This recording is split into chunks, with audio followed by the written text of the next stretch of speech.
welcome to my trailer, which I am trying to clean because we went down a gravel road and made it very dirty in here. And I figured what better time to talk about cleaning than when I'm cleaning. Chemical sensitivities affects what you use to clean, and it does change the technique quite a bit. I'm going to split this into two videos. One specifically talking about chemical sensitivities in cleaning, and one just general chronic illness in cleaning, because,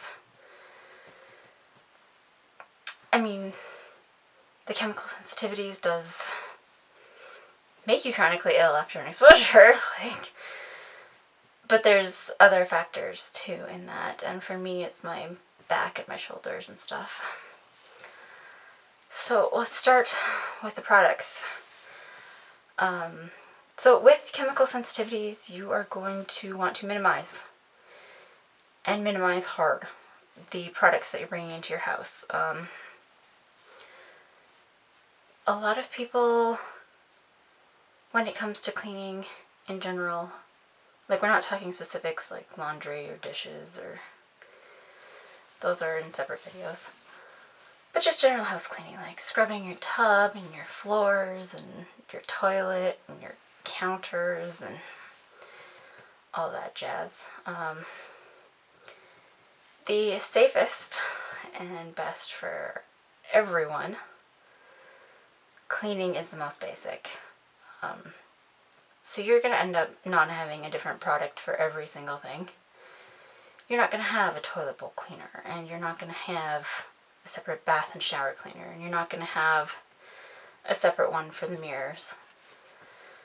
It all just sort of ends up being varying concentrations of the same items. For me, a lot of my cleaning is done with only water. Water and a good cloth to get most things. Soap helps. I use my hand and body wash. Really, it's called Everything Wash, and I use it for everything. So, say we were cutting meat on the counter, we put it on a cutting board and it spills over or whatever, leaks or whatever. I'll use that soap. I've used it in the toilet. I've used it in the bathtub. It doesn't bubble, so it's not going to cause issues. And most recently, I used it yesterday to wash the shower floor. Another good cleaner is vinegar, which is about 50-50 tolerated. So you dilute the vinegar and you use it for, it's great for windows and mirrors and shinying up chrome. If you can't do vinegar or alcohol, people use a cheap vodka. Not rubbing alcohol though. That also works well. Dilute it like you would vinegar and use that for cleaning. If you want to disinfect, hydrogen peroxide. I generally don't use hydrogen peroxide on my day-to-day cleaning. I know a lot of people will use that on the toilet and the shower every time they clean it. But unless someone's been sick, I don't see the need. So we keep that for special occasions. Not good special occasions. Let's see. Baking soda. So if you have something you can use an abrasive on, and it's horribly dirty, for me, I've done it in the barbecue. I've used baking soda. For cleaning the oven, don't use those spray cleaners. They're horrible. Use a baking soda paste. So you make a paste with baking soda and water, and you rub it on the really caked on areas that you need to clean. It's going to require a lot of elbow grease and way too much effort. Let it sit overnight. Of course, your oven needs to be cold when you're doing this. Don't run the oven. Let it sit overnight, and then I use paper towel, but I mean, if you're more eco-friendly than me, which I suggest you be, your rag towels, and you scrub all the baking soda out, and it'll lift up the stuff that needs to come out. And it doesn't, like, it requires a little bit of work, but it's not a lot. You are going to end up with a white film from the baking soda, so take a cloth that's dampened with vinegar and wipe the inside of your oven. That'll get rid of the rest of the baking soda. And then I wipe that again with water, because hot vinegar is just disgusting. And then my oven's clean. And I'm not using any harsh chemicals and that kind of stuff. So yeah, water, baking soda, vinegar, hydrogen peroxide, alcohol. That's really what you clean with when you have chemical sensitivities. None of this crazy specific window cleaner, specific toilet cleaner, specific oven cleaner. Don't ever use oven cleaner. And don't ever use the self-clean function on your oven. It's not healthy for you, your oven, anything. Just don't do it. Something else to consider with chemical sensitivities and cleaning.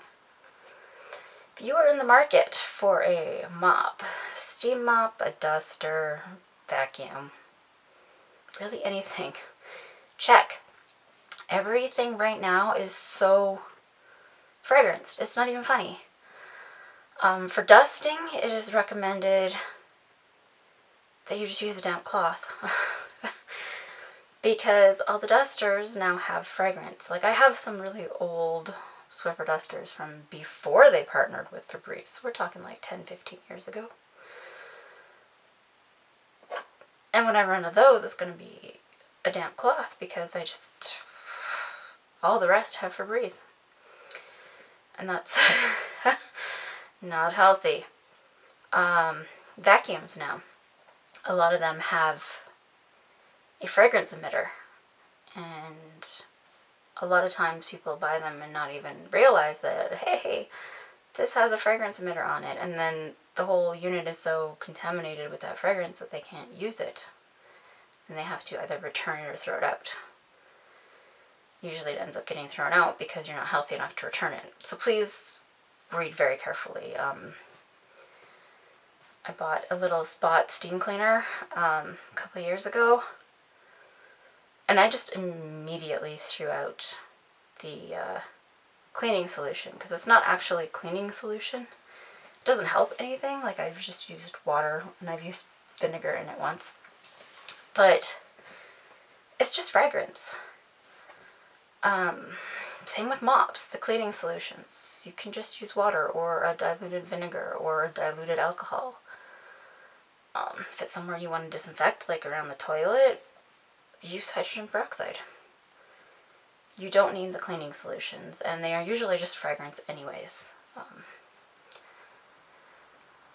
I bought a robot mop, and luckily I was able to get it decontaminated, but it came with a cleaning solution, which wasn't a cleaning solution, it was fragrance.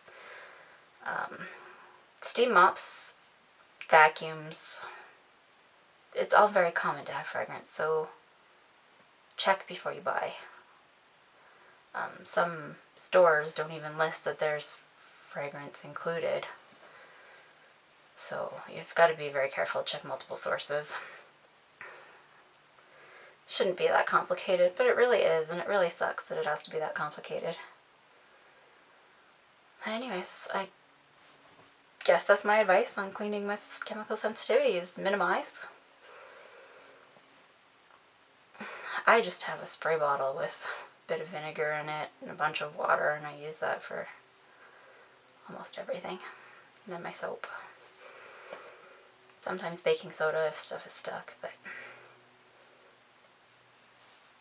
that's it. And water for most everything else. Like, I only wash the floors with water. They aren't that dirty. Anyways, That's all I can say is minimize. You don't need a product for every single thing. And clean has no smell. So remember that when you're cleaning. You don't need the product smell for your house to be clean. Clean has no smell. Thanks for watching. Bye.